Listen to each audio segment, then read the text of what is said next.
السلام علیکم ورحمۃ اللہ وبرکاتہ۔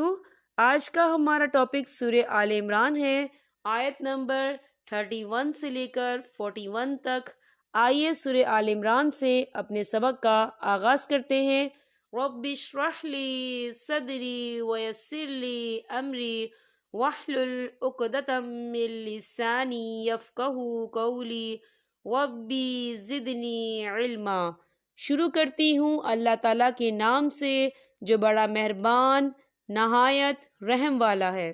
ترجمہ: کہہ دیجئے اگر تم اللہ سے محبت رکھتے ہو تو میری تابعداری کرو، خود اللہ تعالیٰ تم سے محبت کرے گا اور تمہارے گناہ معاف فرما دے گا، اور اللہ تعالیٰ بڑا بخشنے والا مہربان ہے۔ کہہ دیجئے کہ اللہ تعالیٰ اور رسول کی اطاعت کرو، اگر یہ منہ پھیر لیں تو بے شک اللہ تعالیٰ کافروں سے محبت نہیں کرتا۔ بے شک اللہ تعالیٰ نے تمام جہان کے لوگوں میں سے آدم علیہ السلام کو اور نوح علیہ السلام کو، ابراہیم علیہ السلام کے خاندان اور عمران کے خاندان کو منتخب فرما لیا کہ یہ سب آپس میں ایک دوسرے کی نسل سے ہیں، اور اللہ تعالیٰ سنتا جانتا ہے۔ جب عمران کی بیوی نے کہا کہ اے میرے رب، میرے پیٹ میں جو کچھ ہے اسے میں نے تیرے نام آزاد کرنے کی نذر مانی، تو میری طرف سے قبول فرما، یقیناً تو خوب سننے والا اور پوری طرح جاننے والا ہے۔ جب بچی کو جنا تو کہنے لگیں اے پروردگار، مجھے تو لڑکی ہوئی ہے، اللہ تعالیٰ کو خوب معلوم ہے کہ کیا اولاد ہوئی ہے، اور لڑکا لڑکی جیسا نہیں۔ میں نے اس کا نام مریم رکھا۔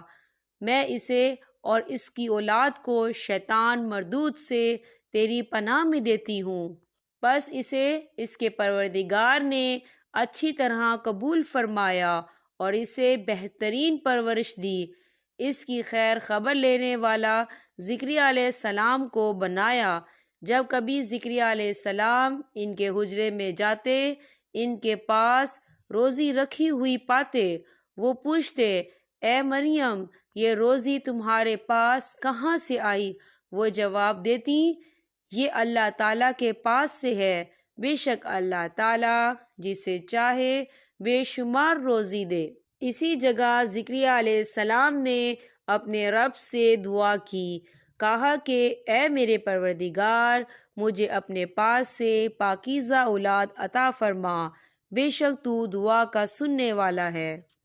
پس فرشتوں نے انہیں آواز دی جب وہ حجرے میں کھڑے نماز پڑھ رہے تھے کہ اللہ تعالیٰ تجھے یحییٰ کی یقینی خوشخبری دیتا ہے، جو اللہ تعالیٰ کے کلمے کی تصدیق کرنے والا سردار، ضابط نفس اور نبی ہے، نیک لوگوں میں سے۔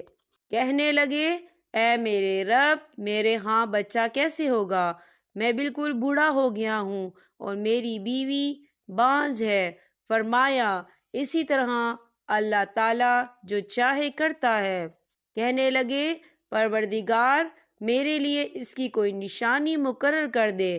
فرمایا نشانی یہ ہے، 3 دن تک تو لوگوں سے بات نہ کر سکے گا، صرف اشارے سے سمجھائے گا۔ تو اپنے رب کا ذکر کثرت سے کر اور صبح شام اسی کی تسبیح بیان کرتا رہ۔ یہاں پر ہمارے سبق کا اختتام ہوتا ہے۔ اللہ پاک ہم سب کو قرآن پاک پڑھنے، سمجھنے اور اس پر عمل کرنے کی توفیق عطا فرمائے۔ اب میں آپ سے اجازت چاہوں گی۔ السلام علیکم ورحمۃ اللہ وبرکاتہ۔